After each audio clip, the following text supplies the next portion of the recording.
Looking for the best way to get more home contractor leads without wasting cash on ads that barely convert?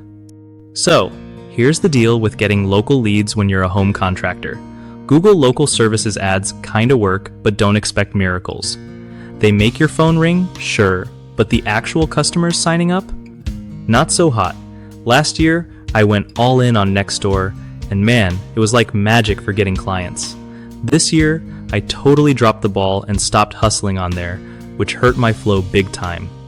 Honestly, what you really want to do is lock down a process so you can hand off social media stuff to a part-time person, an employee who handles Nextdoor and Instagram.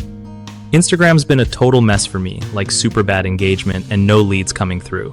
But if you nail the content and keep it consistent, it beats Nextdoor for reach in the long run. The key is mixing those platforms, but having one person focused on keeping it fresh, answering questions fast, and posting regular updates about the jobs you're doing.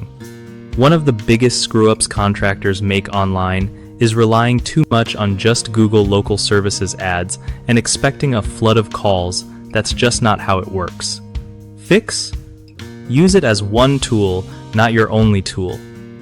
Another common mistake is ignoring social media or treating it like a side project instead of a lead machine. You gotta treat it like a sales funnel. Regular posts, quick replies, and community engagement. Last one is trying to juggle everything solo. No one can do it all well. The fix is simple. Hire or train someone part-time to be your social media manager so you don't fall behind on Instagram or Nextdoor. BigHomeProjects.com helps homeowners connect with trusted local contractors who actually deliver quality work without the usual headaches. At the same time, it's a solid platform for contractors looking to get steady work by reaching people actively searching for services nearby.